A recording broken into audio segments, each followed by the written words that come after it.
All right, welcome to this special edition of Chris Cooks, Tendonitis edition. What the heck is going on with that? We're gonna make it work anyway though, because people gotta eat. So ain't nobody got time for pain. Fight through it. Ouch, that actually did hurt.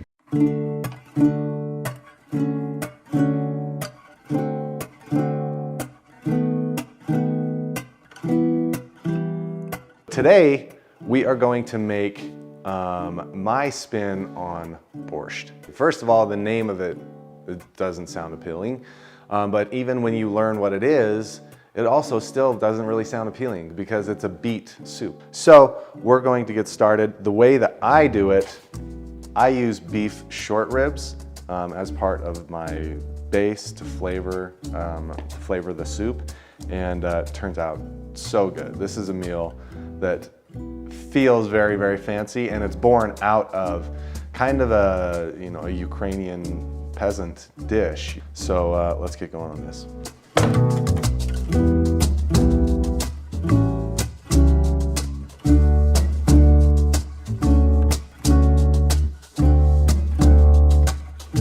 So I've preheated the oven to 325. What we're gonna do is these short ribs, I'm going to sear these off. We're gonna add 2 of these into the pan, and then we're going to cover it, put it in the oven for 4 hours. Don't skip on that. That's where the flavor comes from.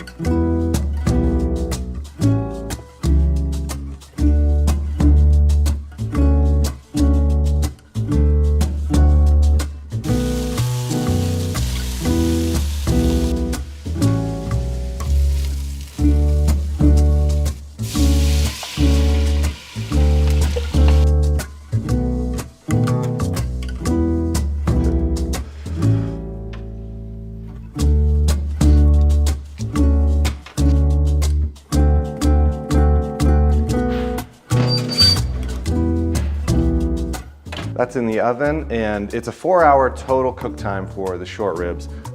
We are putting them in for 3 hours.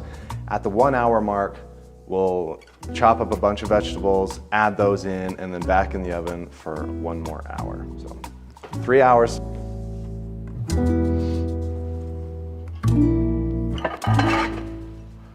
So these short ribs, they have cooked for 3 hours, and they are very tender. I mean, they're just in great shape right now. So I'm gonna remove them here, and you can see that the liquid in the pot has actually reduced quite a bit. So we'll remove the short ribs for now. Ooh, that one came right off the bone. And add some things, and then add a little bit more liquid in it before we get it back in the oven for another, I mean, these are tender enough that I think 45 minutes will probably do us. 30 to 45 minutes should be just right. I removed and discarded the thyme and oregano, and now I've got all of my vegetables pre-chopped up. Nobody needs to watch me try and hack through all these vegetables with this thing going on. So I have 1 apple. This is 2 really pretty good sized beets. 3 medium or small ones would work well also. 1/4 of a head of cabbage, like a medium-sized head of cabbage. 1 parsnip and 2 carrots. I did just yellow carrots. Any type of carrot, any color is fine. So all of this is going in here. We'll put the beef ribs back on top, add some water, back in the oven.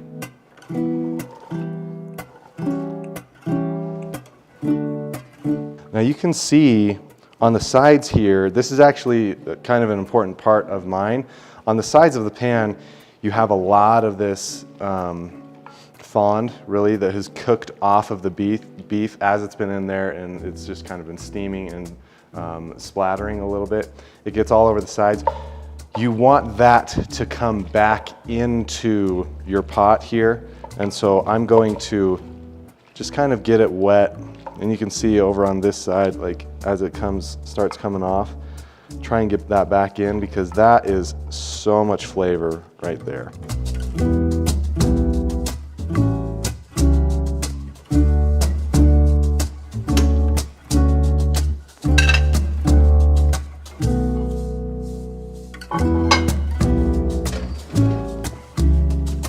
All right, this is done.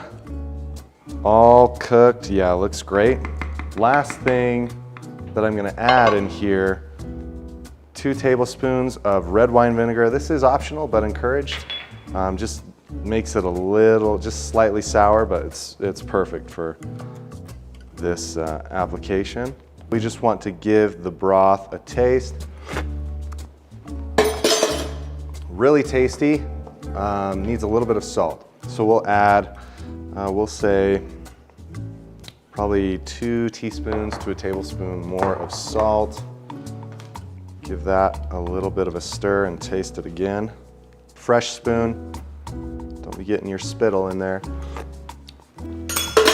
Nailed it. Okay, we are going to dish this up.